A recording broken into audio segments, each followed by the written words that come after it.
Being a solo dev of a much-hyped game must be a very stressful experience. What's happening now is that Steam's #1 wishlisted game is coming out next week. The game we're talking about here is Manor Lords, and yeah, it's the most wishlisted game on Steam right now, and because of that, the solo developer behind it kind of needs players to take a little bit of a listen. Essentially, he's posted saying that Manor Lords may not be what everybody is hoping for.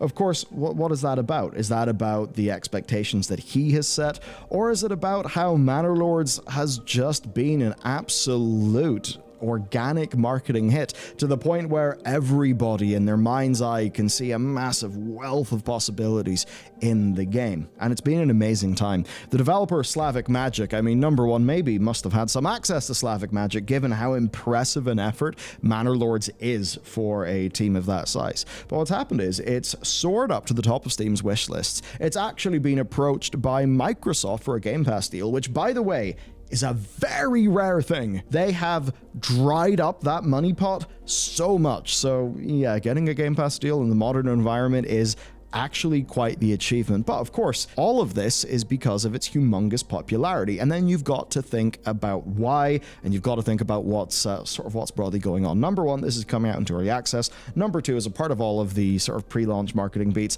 a lot of creators who have got pretty strong audiences are looking into this game, like say your Resonance, your Legend of Total Wars, many others, and a lot of this does speak to the interesting Venn diagrams that this game finds itself in. Because yes, there is exactly what it is, right? But also, if you're a Total War fan, well, you're looking at the combat in this game and thinking, my god, I have had so many combat criticisms of Total War in the last while, I am interested. Maybe you like city builders. They've had an ongoing renaissance, but maybe your time isn't being eaten up by City Skylines 2, and maybe now you're just thinking, okay, well, this game looks pretty interesting, and it's in my Venn diagram. And that means we've got a situation where a game with realistically a tiny budget as compared to Total War or City Skylines 2, or really a lot of its contemporaries, it is competing with them. And that's one of the interesting things about small indie disruptors. The entire point of a small indie disruptor is that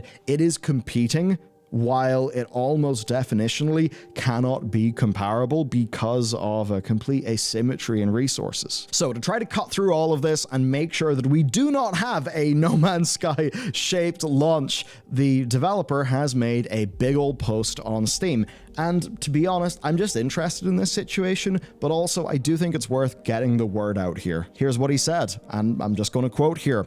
What this game is not. Manor Lords is not a Total War competitor. It is a city builder with battles. Yes, battles are there, but not as huge or frequent as some of you might expect. The majority of gameplay is focused on city building and management. It is not an empire management style grand strategy game.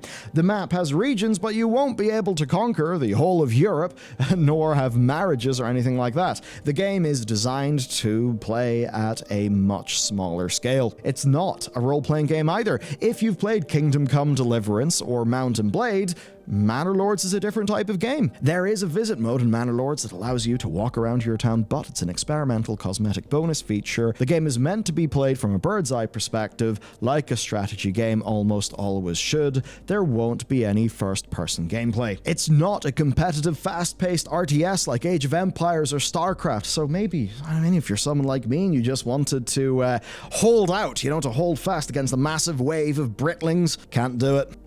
A bunch of dudes, but I don't know. I don't think anybody really expected this to be like Age of Empires or StarCraft, but you know what's really spooky to me? Somebody probably was comparing this to Age of Empires, and that's probably why the dev has felt they've had to write this paragraph. But anyway, he goes on to say, a lot of the game mechanics focus on aesthetics of your town, and resources take some time to be transported around the map. This results mostly in more of a relaxed experience with high-intensity moments spicing up atmospheric city building rather than the game being high-intensity all of the time. That, to me, sounds completely reasonable as a disclaimer, and frankly, after him saying all of those things, I am more excited about the game. Because in a way, if you define something by what it isn't, that can tell you a lot about what it is, and what his disclaimer tells me the game is, through the lens of what it is not, is exactly what I want from a game like Manor Lords, and that is why I am excited. No, I do not want to play Manor Lords because I want to conquer Europe. But maybe you want to be very powerful within your region. And one thing I think as I don't know, just as the industry develops, we're really beginning to appreciate a little bit of less is more. Sometimes you don't need as much pace. You don't need as much scale. What you do need is meaning. And sometimes when things are a bit more stripped back and slow, you actually get more meaning, and that means that a game experience can, in fact, stay with people more. I mean, also the obvious, one dev can't make Total War, Mount & Blade, and a Paradox Grand strategy game all in one. That certainly would be an impressive feat, though. For a lot of people, though, the potential of an indie beating all of those games is a very appealing thing, right? The idea of an indie beating a big AAA effort, making a better game, that is a truly amazing story. And via asymmetric competition, I think that this game can actually do that. No, I do not think that it can beat Warhammer 3 or the next, I don't know, Medieval 3, if that comes out in a decade. I don't think that it can beat those games on their own terms, but it doesn't have to.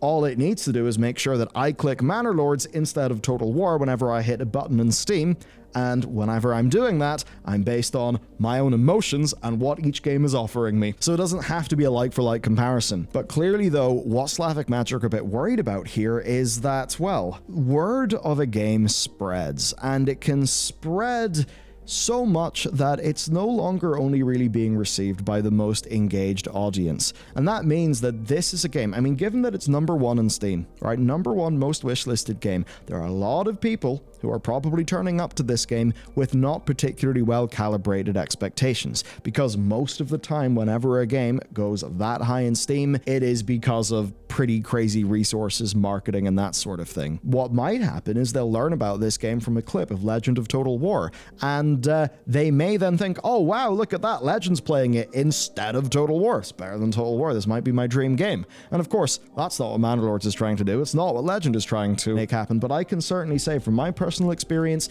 as not only doing news punditry here, as I suppose you could say enthusiast press for a game, like say World of Warcraft, that you can say things and people can get an idea and an expectation that seems completely uncalibrated from what you have said. That happens so much. So obviously here the dev doesn't want people to think Total War killer and then get upset, hence this. And to illustrate a lot of this, I'm going to talk about a game with a far higher budget. Starfield. Yes, I don't know how lead researcher of Organization Connor has chosen a very smart thing. Starfield. Yes, we are tying Starfield to Manor Lords. That might seem completely unhinged, but trust me, it is pretty hinged. A lot of people played Starfield, and a lot of them played it for a lot of time. Sometimes even more than Baldur's Gate 3 at one point, but you then take a look at the Steam user reviews, and you can see that a lot of people who played Starfield really should not have played Starfield. And it's not about liking specific aspects of the game or whether Starfield was disappointing for those who just got frustrated at, say, like loading screens. One of the most frequent refrains from people when you actually go through those reviews is other games achieving the fantasy of the genre better than Starfield can. So it's actually not even about a lot of the minutiae of Starfield or whatever. No, it is about that big fantasy. To many, No Man's Sky, Elite Dangerous, and Star Citizen. They're all ostensibly space games in a similar genre to Starfield, right? You can do many of the same mechanical actions, but just because you are sharing a genre with a game or sharing a mechanic with a game, that does not always translate to it being a similar experience. So Starfield was Todd Howard's dream of having low sci-fi 2000s era NASA tech as an aesthetic, and then doing, I suppose, the story of a bit of a Western frontier in space. And that is not what many of the other games that I mentioned are. And for some people who played Starfield because they wanted games more like the promise of Star Citizen, I mean, they were going to be kind of disappointed regardless, because this was not the game that they wanted. They didn't want a Bethesda game in space, and you're completely justified by not wanting that, of course.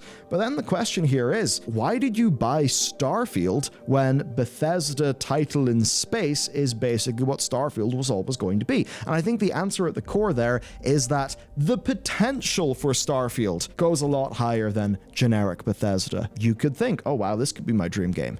You hear Phil Spencer talk about how he loved being a space pirate in Starfield and think, oh boy, here we go, this will be really exciting. Maybe you're interested in Star Citizen, but, well, you actually look at Starfield and think, all right, first person, walk about the place, fly a ship, customize a ship, and there's planets. One of these is out, the other one isn't out. Okay, I will play Starfield because I'm interested in Star Citizen and it's not fully out yet. And you're obviously then in a situation where Starfield has just competed with Star Citizen, even though it is a completely different game trying to do completely different things. Of course, I'll also add that I don't think that Starfield is successful at what it tries to do, unfortunately. But basically, Slavic Magic is trying to avoid that problem here. They're basically trying to set expectations early. That Manor Lords isn't here to kill Total War, that's not here to compete with Crusader Kings 3 or anything like that on a one-to-one fashion. It's just its own thing. And where it is in the Venn diagram and your own interests, that is what it is, but don't expect it to directly compete with the games that you want to play it instead of. Expect it to indirectly compete. Do that, and I think with Manor Lords, a lot of us will be having a really, really good time. I mean,